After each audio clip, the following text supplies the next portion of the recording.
Okey, Assalamualaikum dan sejahtera. So, hari ini saya ingin menerangkan bagaimana untuk memasukkan Facebook Pixel ke dalam Blogspot.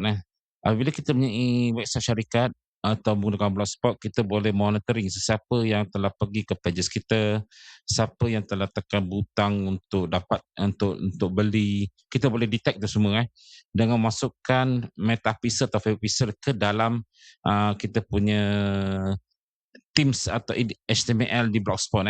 Okey, namun terdapat sikit masalah di sini. So, hari ini saya terangkan secara ringkas bagaimana untuk masukkan Facebook Pixel di dalam Blogspot dan apa masalah di sini. So, apabila anda membuat sebuah Facebook Pixel menggunakan Business Manager di Meta, so anda akan masuk integration sini, anda managekanlah masuk ke Pixel mana. So, akan manage di sini, akan install ke dalam new website lah. Okey. Biasa kita akan pilih ke install code manually. Lepas tu kita akan install Metapixel di sinilah. Saya akan cepat sikit, kita akan copy. Okey. Bila kita copy ni, kita akan masukkan ni ke dalam kitanya ni. Contohnya saya tak pakai lagi lah Blogspot saya. Kita akan pergi ke terms, kita customize dan kita pergi ke edit HTML lah. So, kemudian kita akan masukkan ni di bawah head ni lah head ni. Okey. Di bawah pada head. So, kita akan masuk pada bawah head ni. Dan kita akan pastekan terus di sinilah. Okey.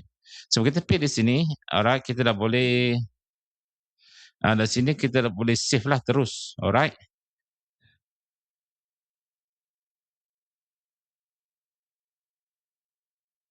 Save.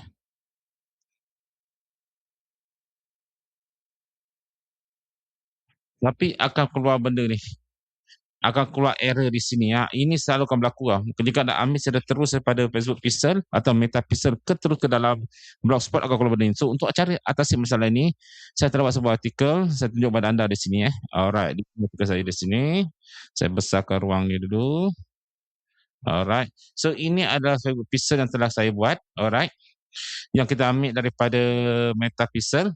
So, bahagian di sini bahagian di sini apa ni? Add ni kita harus tambahkan M di sini. Kita tambahkan di sini, secara automatik dia akan jadi okeynya. Confirm saya beritahu pada anda dia mesti jadi okeynya. Ini cara dia untuk menyelesaikan masalah ni. Okey, sebagai contoh, mana tadi? Template edit. Sebagai contoh, saya di sini kita masukkan dekat bahagian bawah ni, nampak ni? Ni. Ads, kita copy, saya dah copy tadilah, paste.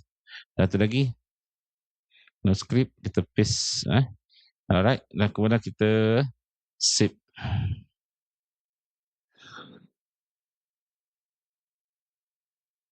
Dah boleh save. Tambahkan benda tu saja. Okey, faham di sini.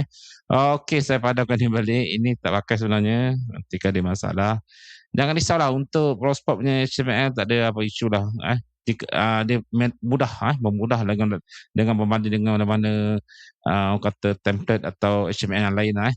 So, inilah caranya untuk anda memasukkan Meta Pixel ke dalam Blogspot. Tak tambah ini, tidak boleh save. Memang tak boleh buat apa-apa. So, inilah cara yang betul untuk cara dia sebut. Okey. So, saya akan berikan skrip ini di dalam bawah nanti YouTube channel saya ini. Anda boleh copy lah, baca lebih lanjut di sini. Okey, Assalamualaikum.